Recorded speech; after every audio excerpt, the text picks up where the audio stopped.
ఈరోజు మన story of the డేలో డేగా అనే పక్షితో పోరాడాలని ధైర్యం చేసే ఏకైక పక్షి కాకి. డేగ వెనుక భాగంలో కూర్చుని దాని మెడ మీద పొడుస్తూ ఉంటుంది కాకి.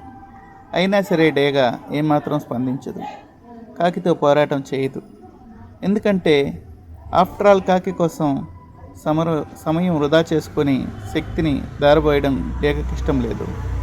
డేగ కేవలం తన రెక్కలను తెరిచి ఆకాశంలో ఇంకా పైకి ఎగరడం ప్రారంభిస్తుంది.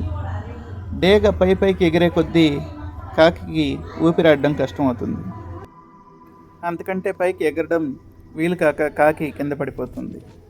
ఇదే విధంగా సమకాలీన సమాజంలో కాకుల్లాంటి ఎంతోమంది మనుషులు మిమ్మల్ని పొడవడానికి ట్రై చేస్తూ ఉంటారు. వారితో పోరాడి మీ సమయాన్ని కానీ మీ శక్తిని కానీ వృధా చేసుకోకుండా మీ పూర్తి సామర్థ్యం ఏంటో వారికి చూపిస్తే పోరాడకుండానే మీరు గెలవచ్చు.